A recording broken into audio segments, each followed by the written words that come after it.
September 17, 1944, Eastern Poland. Command post in a requisitioned schoolhouse 9 kilometers west of Lublin. A typewritten order lay on the desk. Single sheet. Carbon copy. Signed by a colonel whose name appeared at the bottom in ink.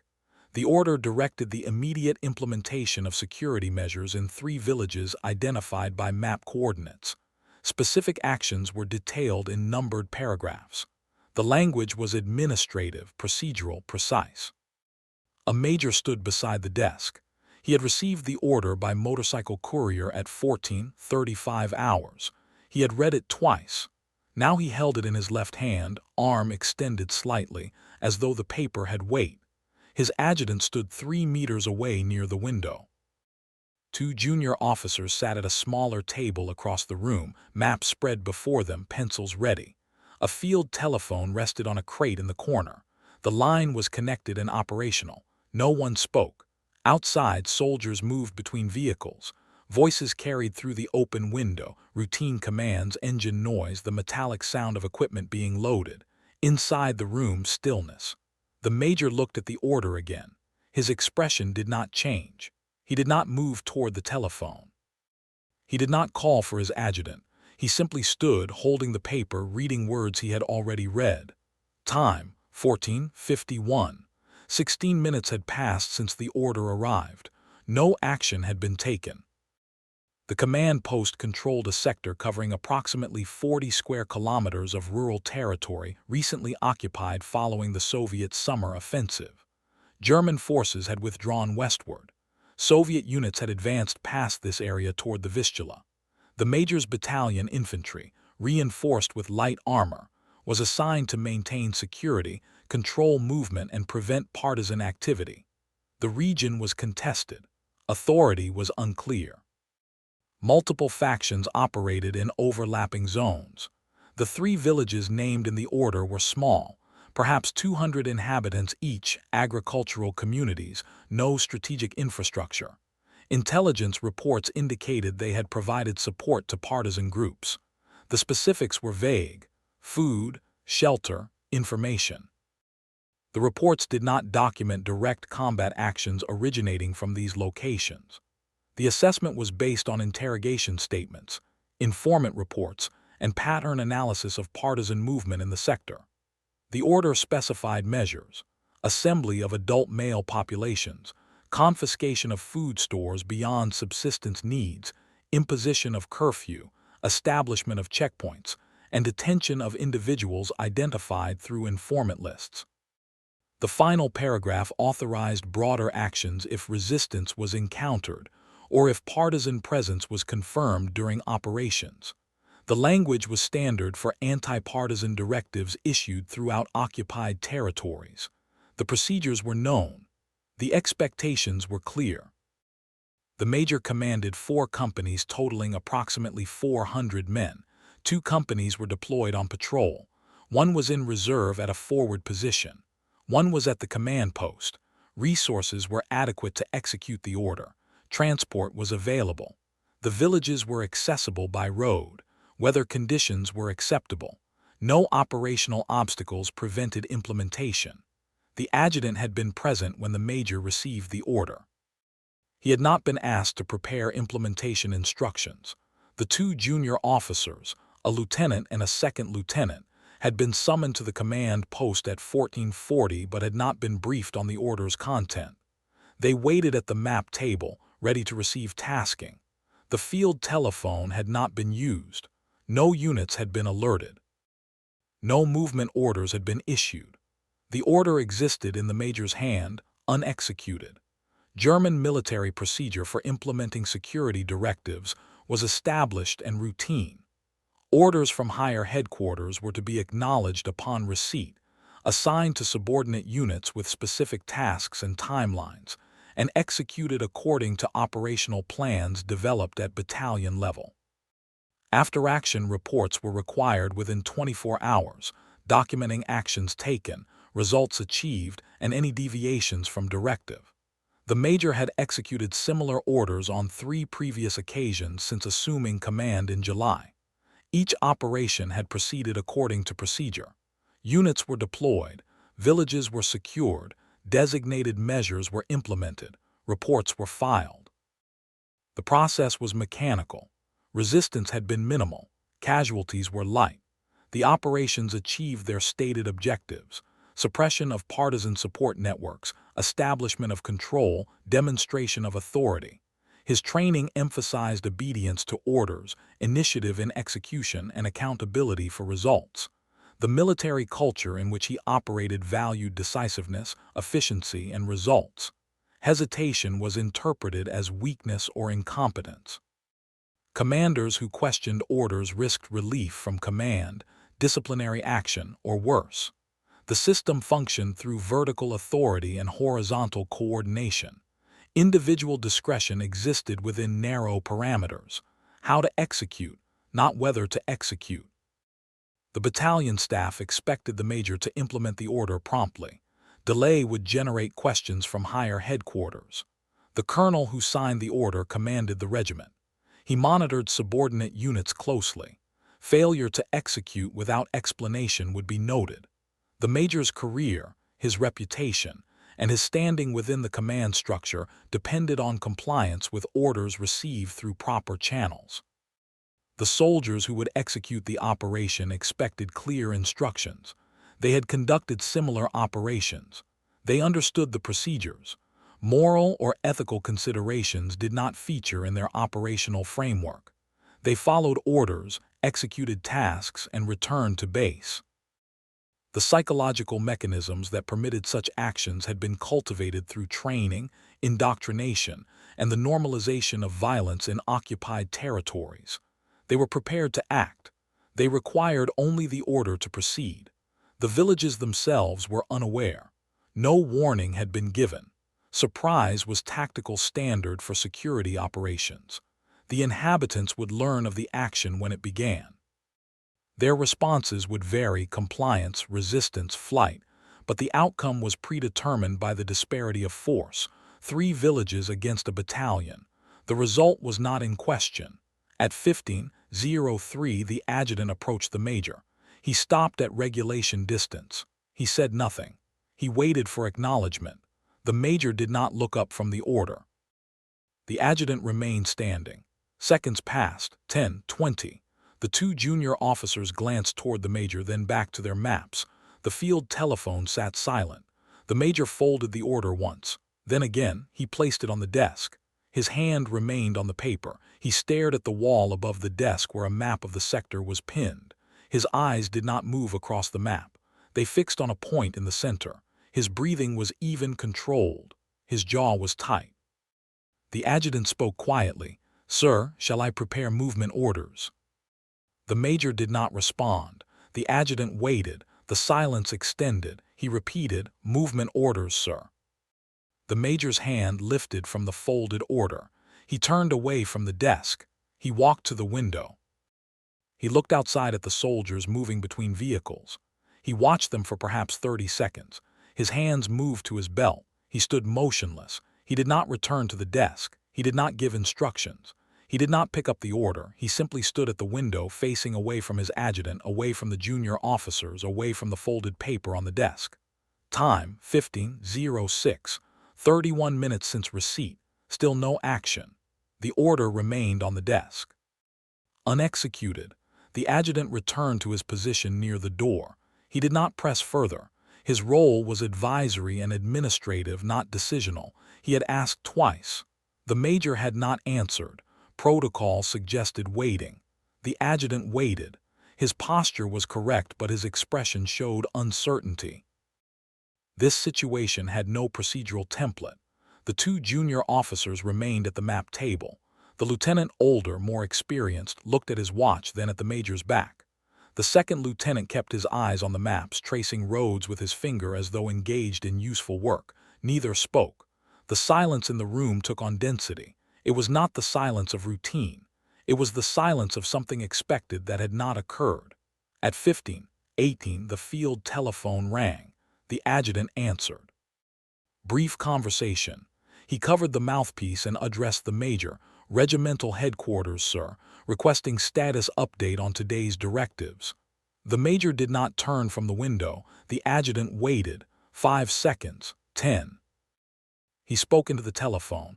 Operational preparations in progress will report upon completion. He replaced the receiver. The major remained at the window. Minutes accumulated. The junior officers exchanged glances. The lieutenant stood and approached the adjutant. They conferred in whispers. The words were inaudible, but the gestures indicated confusion. The adjutant shook his head slightly. The lieutenant returned to the map table. Both men resumed waiting. Outside, afternoon light shifted. Shadows lengthened. Soldiers completed their tasks and dispersed to billets or posts. The activity level decreased. The sounds diminished. The command post grew quieter. Inside, nothing changed.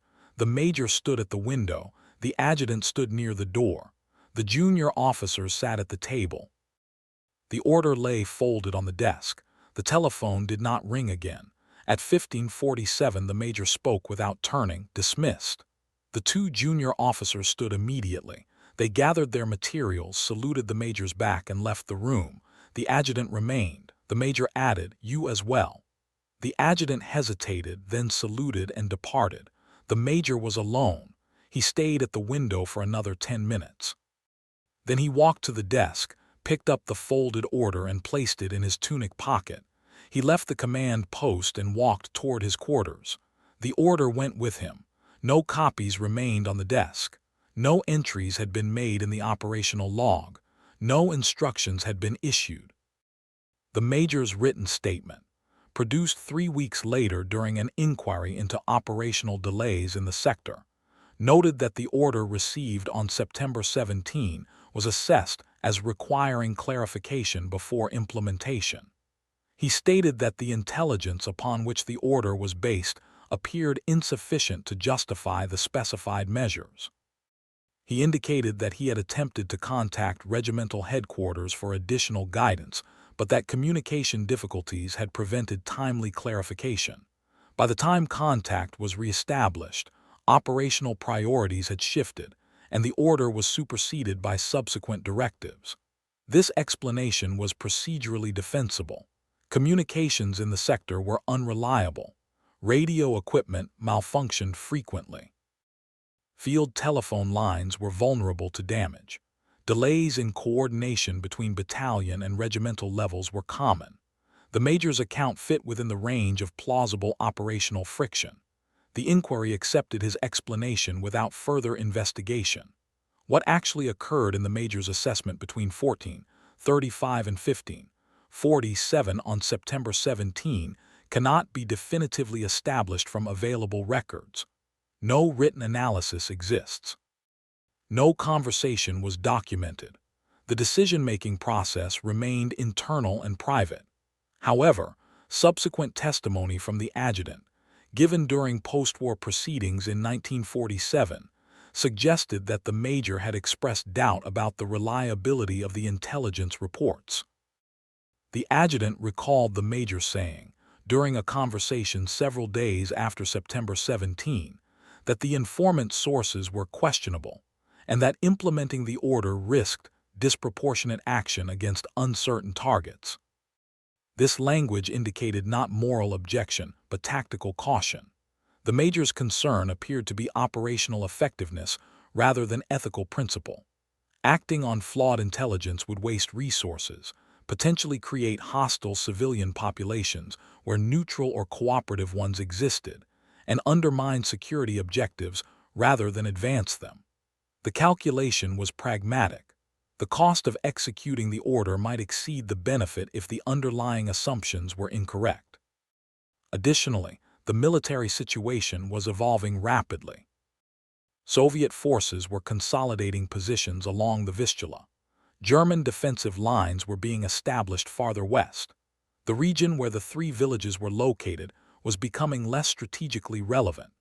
Allocating battalion resources to implement security measures in areas that might soon be abandoned or bypassed represented questionable prioritization.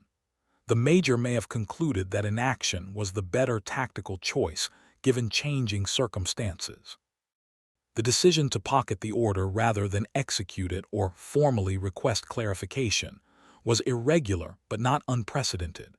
In fluid operational environments, Commanders sometimes deferred actions they judged premature or unwise, using procedural ambiguity as cover for de facto refusal. The major created administrative space for noncompliance by neither refusing the order nor executing it. The order simply disappeared into his pocket and was not acted upon. The evening of September 17 proceeded routinely.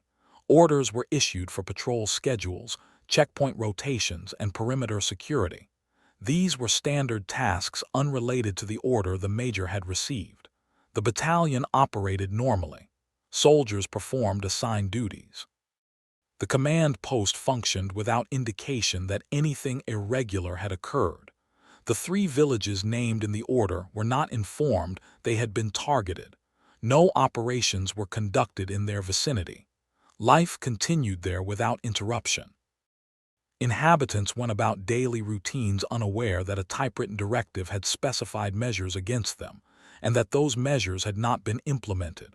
On September 18, the major attended a coordination meeting at regimental headquarters. He reported on patrol activities, resource status, and sector security assessments.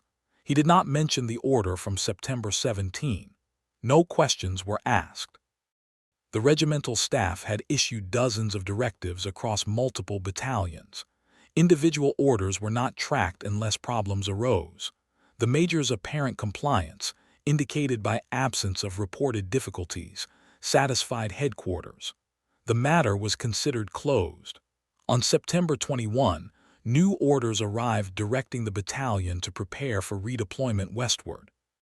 The security operation in the eastern sector was being scaled down as strategic focus shifted. The major's battalion would move to positions along the Vistula within 1 week. The operational context that had generated the September 17 order had changed. The 3 villages would fall under different administrative control. The original directive became irrelevant. The major destroyed the order on September 23. He burned it along with other outdated paperwork during routine administrative clearing before redeployment. No carbon copy existed at battalion level. The only record was the original at regimental headquarters, filed among hundreds of similar documents. The order's non-execution was invisible in the archive because execution was assumed unless problems were reported. No problems were reported. Therefore, officially, the order was carried out. The gap between documentation and reality was complete. The adjutant and the 2 junior officers understood that something unusual had occurred on September 17, but the specifics were not discussed. Military culture discouraged questions about command decisions. The major's authority was accepted. His reasons were his own. The matter was not mentioned again within the battalion. The operational routine absorbed the incident and moved forward. No investigation was conducted into the major's actions on September 17, 1944. The inquiry 3 weeks later addressed general operational tempo, not specific orders. The major's explanation satisfied administrative requirements. His service record showed no disciplinary actions related to this incident. He continued in command through October, was promoted to lieutenant colonel in November, and served through the end of the war. The 3 villages experienced no direct consequences from the vanished order. They were occupied by Soviet forces in January 1945 as the front moved westward. Their wartime experience included the usual hardships of occupation, combat proximity, and economic disruption, but they were not subjected to the measures specified in the September order. Whether this constituted a meaningful difference in outcome depends on context unknowable from historical distance. Post-war documentation of German military operations in eastern Poland in autumn 1944 focused on major combat actions, large-scale security operations, and documented atrocities. Small unit administrative decisions that did not result in recorded incidents were not examined. The major's choice to pocket the order left no trace in historical records. The order itself, if it survived in regimental archives, was one document among thousands, indistinguishable from orders that were executed. The major was interrogated by Allied authorities in 1945 as part of routine processing of German officers. His questioning focused on unit organization, command relationships, and knowledge of specific criminal actions. The September 17 incident was not mentioned because it was not known to interrogators and because the major did not volunteer information about decisions to not execute orders. He was released from custody in 1947. The silence in the archive is structural. Military records document actions taken, not actions withheld. A commander who executed an order generated a report. A commander who did not execute generated nothing, or generated a plausible explanation that masked non-execution as procedural delay. The system recorded compliance, problems, and failures. It did not record quiet refusals disguised as bureaucratic friction. The major returned to civilian life in Western Germany in 1948. He worked in construction management and later in municipal administration. His military service was known but not prominent in his professional identity. He did not join veterans organizations. He did not participate in post-war historical projects or interviews. He died in 1966. His obituary noted his wartime rank but provided no details of his service. The adjutant survived the war and emigrated to South America in 1949. His testimony during 1947 proceedings was given as part of broader investigations into unit activities. His statement about the major's doubts regarding intelligence quality occupied 2 paragraphs in a much longer deposition. The testimony was filed and not examined again. He died in 1979. His post-war life is poorly documented. The 2 junior officers from September 17 both survived. The lieutenant was killed in combat in February 1945. The second lieutenant was captured by Soviet forces in April 1945 and held until 1950. After release, he worked in technical fields and avoided discussion of his military service. He died in 1983. Neither left accounts that reference the September 17 incident specifically. The inhabitants of the 3 villages lived through the remainder of the war and the post-war period. The region underwent significant political and demographic changes. Many original residents were displaced or died. Survivors rebuilt lives under different governments and circumstances. The story of an order that was never executed was not part of their historical memory because they never knew it had existed. The major's decision occupies an unusual category, an action that consisted of inaction, a refusal that was never articulated, a moment of restraint that left no evidence. It cannot be evaluated against what would have happened if he had executed the order, because that hypothetical cannot be reconstructed. The decision's significance exists only in the negative space, the absence of an event that was planned but did not occur. September 17, 1944 was one day among many during the war. Orders were issued throughout occupied territories. Most were executed according to procedure. Some were modified during implementation. A few were not carried out. The reasons varied: changed circumstances, communication failures, resource constraints, command discretion, deliberate refusal. The order that vanished from the chain of command on that day disappeared through a combination of individual decision and bureaucratic opacity. A major chose not to act. The system did not detect or correct his inaction. The order moved from official directive to pocket to ash. The 3 villages continued existing.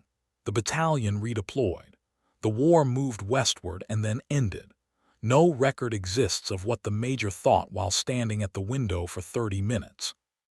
No document captures the moment when he decided to fold the order and place it in his pocket rather than execute it or formally refuse it. The decision was silent, private, and complete. It required no explanation because it generated no visible consequence. The gap in the historical record is absolute.